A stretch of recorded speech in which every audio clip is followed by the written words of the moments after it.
우리는 성경을 읽다가 종종 하나님이 역사하시는 방법 가운데 우리의 상식을 뛰어넘는 일들이 참 많이 있다는 것을 깨닫게 됩니다. 목동 다윗의 손에 들려진 물맷돌 하나로 블레셋의 장수 골리앗을 쓰러뜨리십니다. 기드온 같은 사람은 평범한 농부였는데 하나님이 그를 통해서 미디안의 많은 군대를 물리치는데 그를 사용하십니다. 에스더 아실 겁니다. 고아와 다름없는 여인이었지만 그 여인을 통해서 포로로 잡혀갔던 모든 이스라엘 백성들의 생명을 구원하시는데 하나님이 사용하고 계십니다.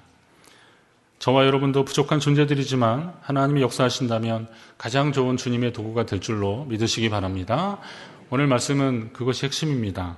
오늘 본문에 나오는 부활의 목격자들의 면면을 잘 보면 이 사람들은 아주 평범한 사람들이었습니다. 지극히 평범한 사람들이었습니다. 그런데 주님은 그들로 하여금 부활의 증인 되도록 하십니다. 오늘 말씀을 통해서 여러분도 하나님의 도구로 사용되어지는 그런 기쁨과 감격과 영광이 있기를 주의 이름으로 축원합니다. 어떤 사람들이 부활의 증인이 되었을까요? 어떤 사람들이 부활의 초기 증인이 되었을까? 우선은 주님의 은혜를 기억하는 자들입니다. 한번 따라합니다. 주님의 은혜를 기억하는 자들. 그러면 이제 우리에게로 적용시켜야 되겠죠? 주님의 은혜를 기억하자. 그럼 됩니다. 다시 한번 합니다. 주님의 은혜를 기억하자. 주님의 은혜 기억하고 계십니까? 복음서에 공통적으로 나오는 부활의 첫 목격자 그룹 중에서 누가복음 24장 말씀을 근거로 해서도 보면 여인들이 나옵니다. 여인들. 안식 후 첫날 새벽에 이 여자들이 준비한 향품을 가지고 무덤에 갔다 그랬습니다. 그 무덤이라면 예수님이 계신 무덤이겠죠. 그곳으로 간 것입니다. 여인들이 나오는데 오늘 본문 1절에는 그 여인들 중에서도 가만히 보면 안식 후 첫날 일찍이 아직 어두울 때에 막달라 마리아가 무덤에 와서 돌이 무덤에서 옮겨진 것을 보았다 그랬습니다. 여인들이었었는데 오늘 여기서는 막달라 마리아 마치 한 사람이 한 것처럼 그렇게 말씀하고 있습니다. 그럼 이건 무엇을 말하는 걸까요? 막달라 마리아가 분명 그 혼자만은 아니었는데 성경에서는 막달라 마리아를 대표적으로 언급하고 있는 이유가 있습니다. 사도 요한의 요한복음을 기록하는 특별한 방식 중에 하나인데 요한은 그 몇 명의 여인들 중에서 이 막달라 마리아에게 특별한 의미를 좀 부여하고 싶었던 겁니다.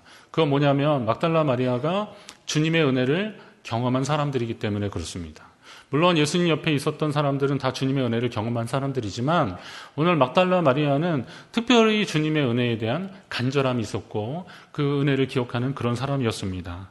막달라 마리아는 예수님을 만나고 7 귀신이 쫓겨갔습니다. 그리고 그의 인생이 변화됐습니다. 그러면서 예수님을 따르며 봉사하는 예수님의 여제자였습니다. 예수님이 마지막 순간까지 그 십자가 곁에 막달라 마리아가 함께 있었다고 지난번에 말씀을 함께 나눴습니다.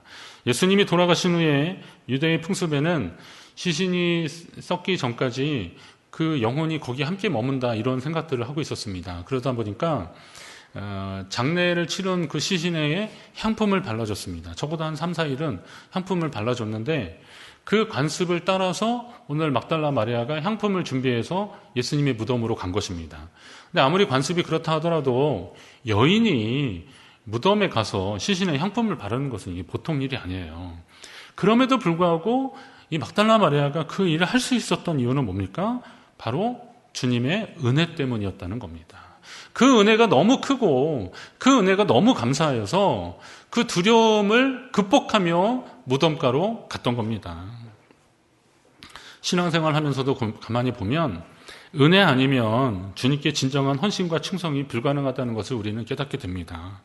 남들 하는 거 다 흉내낼 수는 있지만 그러나 자원하는 심령이 아니면 진정한 기쁨이 아니면 그 일을 지속적으로 하기가 참 어렵다는 겁니다. 교회에서 뭐 한다 그러니까 같이 좀 따라했지만 하나님의 은혜가 내 안에 지속적으로 유지되지 않으면 감사하지 않으면 그것을 끝까지 하기가 참 어렵다는 것을 보게 됩니다. 그러니까 참다운 헌신은 그만큼 큰 은혜를 경험했다는 것이고 그것을 잊지 않고 기억할 때 가능하다는 겁니다. 옛말에 은혜를 베풀었으면 어디다 새기라고요? 모래에 새기라 그랬습니다. 하늘에 새기라 그랬어요. 자, 은혜를 받았으면 어디다 새겨야 돼요? 바위에 새기라 그랬습니다. 오늘 저와 여러분이 하나님께 받은 은혜 바위에 새기시고 여러분의 신비에 새기시기를 주의 이름으로 축원합니다. 그렇게 새기면서 그 은혜를 기억하면서 살아가는 겁니다. 막달라 마리아는 주님의 은혜를 기억하고 주님이 돌아가셨음에도 불구하고 끝까지 그 주님께 최선을 다하고 싶어서 향품을 준비해서 무덤으로 달려갔던 것입니다. 그럼 막달라 마리아가 부활의 첫 증인이라고 했는데 흥미로운 사실은 막달라 마리아가 처음부터 예수님의 부활을 믿었던 여인은 아니라는 것을 오늘 우리가 알게 됩니다. 오늘 본문 2절에 보니까 막달라 마리아가 그의 일행이 그러니까 시몬 베드로와 예수께서 사랑하시던 그런 다른 제자에게 달려가서 사람들이 주님을 무덤에서 가져다가 어디에 두었는지 우리가 알지 못하겠다 이렇게 얘기합니다. 이 말씀 잘 보시면 막달라 마리아가 과연 부활에 대한 확신이 있었던 여인인가라는 의심을 하게 되는 거죠. 왜냐하면 이 여인은 지금 베드로와 요한에게 가서 지금 시신이 없어졌다 이런 얘기하고 있는 거예요. 예수님이 부활하셨다 이 소식을 전하는 게 아니라 예수님이 시신이 없어졌다 이런 얘기하는 겁니다. 큰일 났다는 거예요. 큰일 났다는 거예요. 그럼 이 여인에게 있어서 부활의 믿음이 있는 것으로 보이십니까? 막달라 마리아는 단지 예수님의 시신에 향품을 바르려고 향유를 바르려고 무덤에 갔을 뿐이었던 겁니다. 여기서 하나님이 부족한 사람들을 들어서 어떻게 사용하시는지를 우리는 보게 되고 우리에 대한 가능성도 엿보게 되는 겁니다. 비록 주님이 생전에 그토록 말씀하셨던 부활에 대한 믿음은 없었지만 받은 은혜와 사랑에 감사하여서 주님을 향한 식지 않는 열정으로 주님의 무덤을 찾아갔던 여인이 바로 부활의 첫 목격자가 되게 하시는 거예요. 그리고 부활을 목격한 사실을 바탕으로 부활의 증인이 되도록 하나님이 사용하시는 것을 보게 되는 겁니다. 11절 이하를 보면 마리아는 부활하신 주님을 가장 처음 만나는 영광을 누리게 됩니다. 주님이 마리아를 만나 주시잖아요. 주님의 은혜를 기억하고 그 은혜 때문에 헌신하는 사람들에게 주님이 항상 함께 하신다는 사실을 여러분 믿으시기 바랍니다. 그를 변화시켜 주시고 그를 만나 주시고 그를 변화시켜 주시고 그를 사용해 주실 것입니다. 어떤 사람들에게 주님의 은혜를 항상 기억하고 감사하는 사람들에게 여러분도 주님께 받은 은혜를 기억하고 간직하시기 바랍니다. 그것이 여러분의 헌신의 이유가 된다면 얼마나 더 감사한 일이겠습니까? 섬김의 일들이 힘들어도 주님께 받은 그 은혜가 계속 기억된다면 우리는 하나님 앞에 다시금 일어서게 될 것입니다. 지치고 좀 피곤해도 그 은혜가 얼마나 감사한지 알면 다시금 일어나게 되는 겁니다. 저도 사역을 하면서 그런 때가 많이 있습니다. 제가 또 많은 성도님들을 볼 때 그런 것을 경험하게 되는 겁니다. 저분이 지금 많이 힘들 텐데 여러 가지 어려운 문제로 인하여서 힘들고 어려운 시절들을 보내고 있을 텐데 그러나 여전히 변함없이 봉사와 헌신의 자리에 나오시는 거, 예배의 자리, 기도의 자리에 나오시는 거 보면 저분 참 의지가 대단한 것 같다 이런 마음이 드는데요. 말씀을 들어보니까 그냥 단순한 지정의에서 그 의지가 아니라 그것뿐만이 아니라 하나님께 받은 은혜가 감사하니까 어려운 상황에서도 여전히 감사할 수 있더라고요. 여러분이 그런 은혜를 계속 이어가시기를 주의 이름으로 축원합니다. 다음에 주님께 쓰임받는 사람들은 어떤 사람들인가 봤더니 주님을 항상 마음에 모신 자입니다. 한번 따라합니다. 주님을 항상 마음에 모신 자. 주님을 항상 마음에 모신 자들입니다. 주님의 부활을 목격한 다음의 그룹은 보면 주님을 항상 마음에 모신 자들인데 주님을 항상 마음에 모셨다는 것은 주님을 늘 염두하고 살았다는 겁니다. 여인들 다음으로 베드로와 요한이 예수님의 빈 무덤을 향해서 달려간 사람들입니다. 그런데 여기서 왜 베드로일까 한번 여러분 생각해 보셨습니까? 베드로는 주님을 3번씩이나 부인했던 사람입니다. 예수님이 너희가 나를 다 떠나리라 그랬더니 무슨 일이냐고 절대 그러지 않을 거라고 내가 죽을지언정 주를 부인하지 않겠다 그랬더니 예수님이 오늘 다 굴기 전에 네가 나를 3번 부인할 것이라 그럽니다. 절대 그럴 리 없죠. 부인하고 막 그랬을 겁니다. 절대 그럴 일 없다는 사실을 부인했는데 결국 베드로는 어떻게 했어요? 나는 그를 모른다고 그를 모른다고 3번이나 부인했습니다. 그런데 하필 그렇게 부인한다고 하고 도망가는데 그러니까 예수님을 모른다고 부인하고 도망가는데 예수님과 눈이 마주칩니다. 빌라도 법정에 놓여있던 예수님, 가야바 그 뜰에 있었던, 제사장 뜰에 있었던 예수님과 베드로의 눈이 마주칩니다. 여러분, 예수님을 그렇게 따라다녔고, 예수님이 그렇게 사랑하셔서, 어떻게 보면 예수님의 수제자라는 이름이 베드로에게 별명처럼 붙어 있는데, 그런 큰 사랑을 받았던 사람이 예수님을 부인하고 도망가고 있었어요.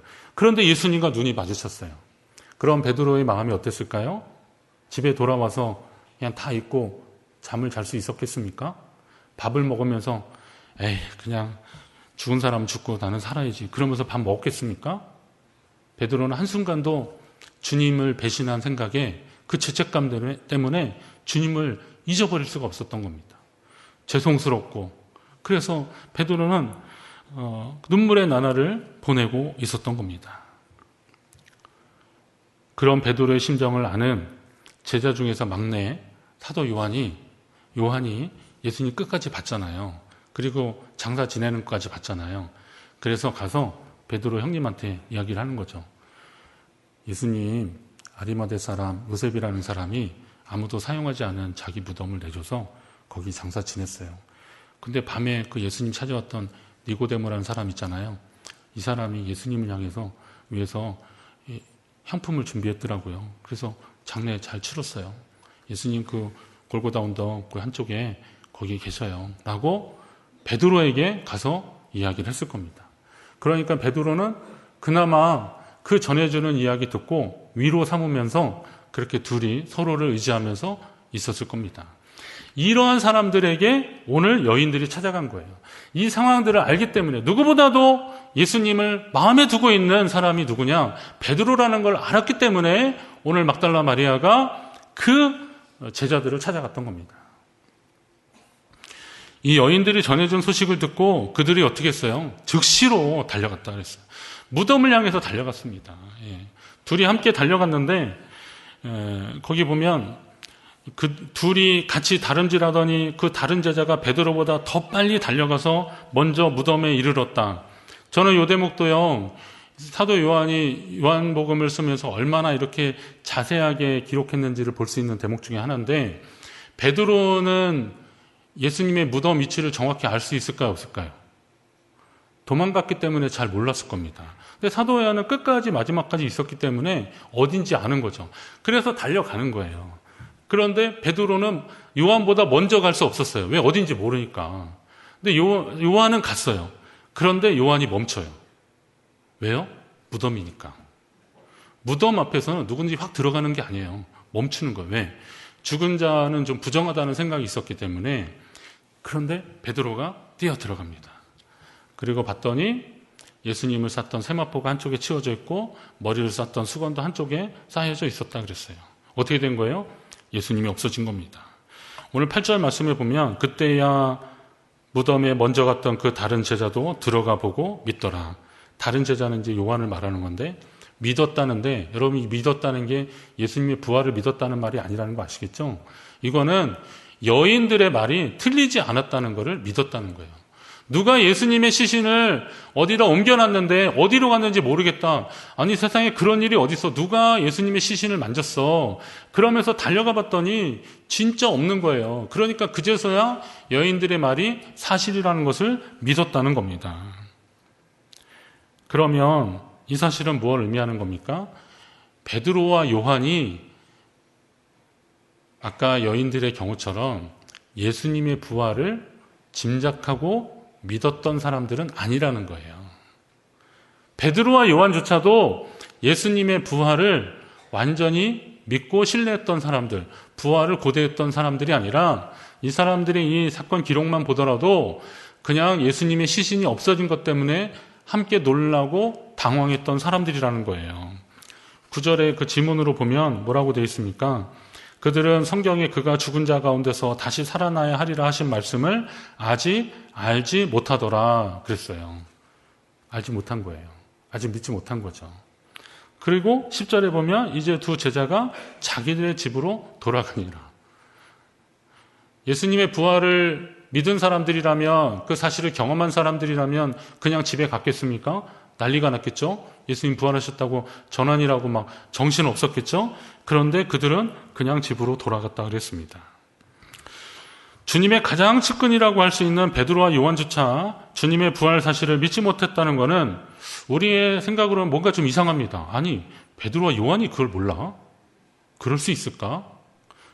그런데 사도행전 기록에 보면 사도행전 기록들은 예수님의 이제 뒷부분은 사도 바울 얘기들이 주로 많이 나오지만 초기 앞부분은 예수님의 제자들이 부활을 증거한 내용들, 예수님의 복음을 증거한 내용들을 통해서 교회가 세워지는 과정들이 나오고 있잖아요. 근데 여기에서 핵심 인물들이 누구냐면 베드로와 요한이거든요. 이들이 병자가 고침을 받고, 이들에 의해서 병자가 고침을 받고 몇천 명씩 회개하고 세례받고 이런 역사가 막 일어났거든요. 그러면 지금 빈 무덤을 들여다봤던 이 사건과 이 사도행전의 이 사건, 이 사이에 무슨 일이 있었을까요? 그건 바로 부활하신 주님을 직접 만나는 사건이 있었던 겁니다. 그리고 예수님이 내가 나를 사랑하느냐, 내 양을 먹이라, 이런 대화도 있었고 그랬던 거죠. 그리고 예수님이 승천하시는 것도 봤고 성령이 임하시는 것도 경험하고 그런 사건들이 있었던 겁니다. 자, 그러면 이건 뭘 의미하는 거냐면 하나님은 지금 베드로가 예수님을 부인한 그 사건이 베드로에게는 씻을 수 없는 상처였지만 오히려 그 일을 계기로 주님을 한시라도 잊지 못하고 그러니까 예수님의 시신이 없어졌다는 소식 듣고 맨 먼저 달려가고 그러면서 예수님의 빈 무덤을 보게 만드신 거예요. 그리고 베드로의 이 실패조차도 그 실패의 경험도 주님을 위한 헌신의 계기로 만들어주시는 분이 바로 하나님이시라는 거예요. 그 하나님의 역사가 오늘 베드로와 요한 같은 사람을 부활의 증언자로 삼으셨다는 거예요.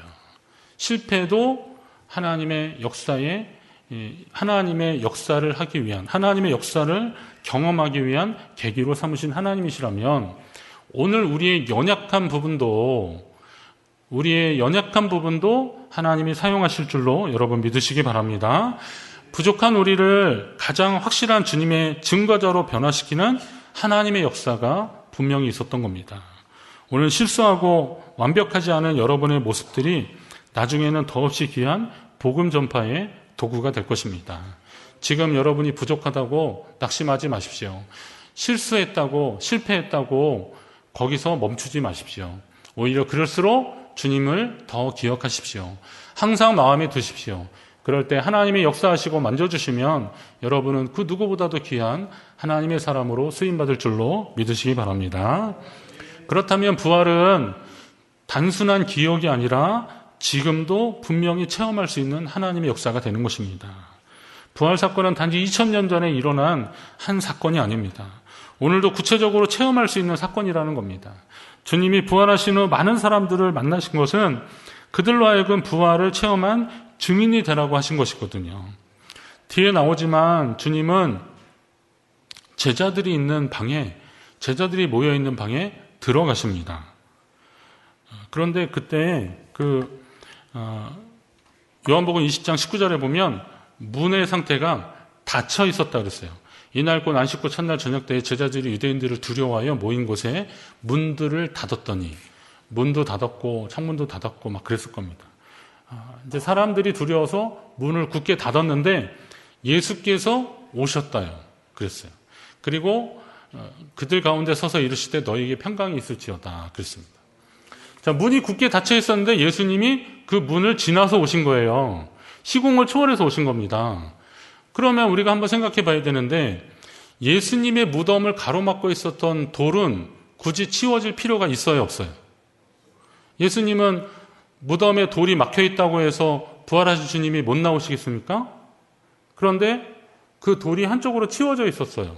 그건 누구를 위한 거예요? 무덤 안에 있었던 예수님을 위한 일이 아니라는 거예요. 그거는 그 현장에 달려갔던 막달라 마리아, 그리고 베드로, 요한, 다른 증거자, 목격자들을 위한 하나님의 배려라는 겁니다. 세마포나 머리에 쌌던 그 수건이 옆에 이렇게 쌓여져 있었다 그랬는데 예수님의 부활을 부정하고 요 본질을 좀 이렇게 희석시켜서 이걸 무력화시키려고 하는 사람들의 시도 중에 하나가 뭐냐면 예수님을 추종하는 사람들이 몰래 와서 시신을 훔쳐갔다는 거예요. 그래서 빈 무덤으로 예수님이 부활했다고 말하느라 사람들을 그렇게 믿고 있다라는 겁니다. 이걸 이제 예수님의 부활 사건을 희석시키는 그런 방법이에요. 그래서 경비병들한테도 그렇게 말하라고 그렇게 한 거거든요. 그러면 여러분, 만약에 이 세마포 건을 한번 잘 생각해 보시면 아는데, 시신을 훔쳐갈 때 시신을 싸고 있던 세마포를 여러분 같으면 거기다 남겨놓고 가시겠어요? 가져가시겠어요? 가뜩이나 시신인데 돌돌 싸가서 그냥 가져가도 모자랄 판인데 그걸 뭐하라 이렇게 한쪽으로 채워놓겠어요? 수건을 뭐하라 이렇게 한쪽으로 채워놓겠어요? 그건 뭡니까? 그거는 그 빈 무덤에 달려온 사람들을 위한 주님의 배려인 거예요.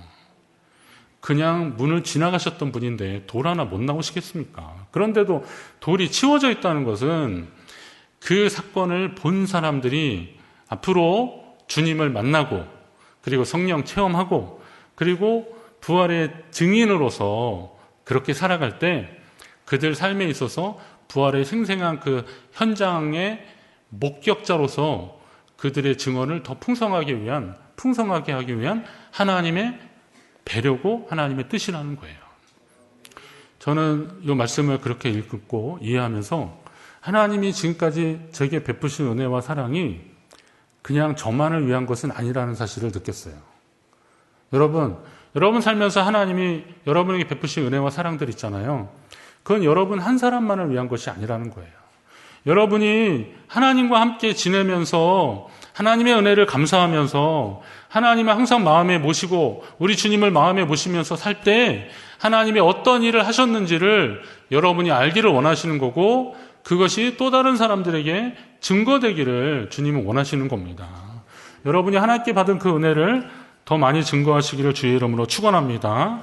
여러분이 하나님께 받은 그 사랑을 여러분만을 위한 사랑이 아니라 또 다른 누군가를 위해서 전해지는 사랑이 분명히 되어야 한다는 겁니다.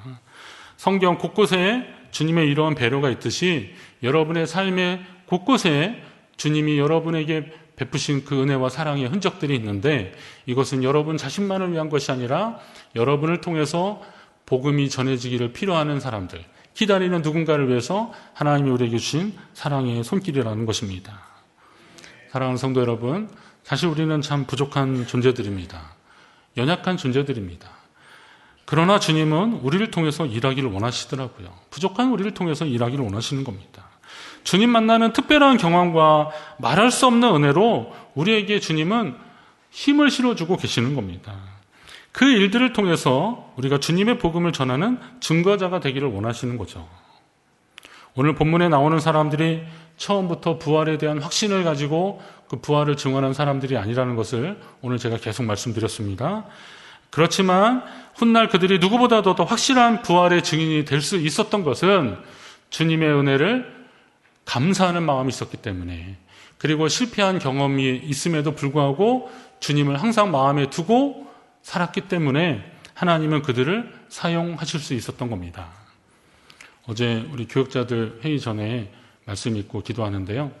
잠언 11장 3절 말씀을 함께 읽었습니다. 거기에 보면 정직한 자의 성실은 자기를 인도한다 그런 말씀이 있습니다. 정직한 자의 성실은 자기를 인도한다. 하나님을 사랑하고 하나님의 은혜를 기억하고 그리고 주님을 항상 마음에 둔 사람들이 정직한 사람들이고 성실한 삶의 모습을 가진 사람들이잖아요. 이런 사람들의 그 좋은 습관들이 그를 인도하게 될 것이다 라고 그랬습니다. 반면에 사악한 자의 패역은 자기를 망하게 한다. 뒤에 거는 좀 놔두더라도요. 앞에 부분 한번 잘 보세요. 정직한 자의 성실은 자기를 인도한다. 하나님 앞에 그 은혜 기억하고 또 항상 마음에 모신 사람들, 그렇게 살아가는 사람들에게는 실패조차도 하나님이 변화시켜서 주의 도구로 사용하신다는 사실인데 저와 여러분이 그런 삶을 살게 되시기를 주의 이름으로 축원합니다.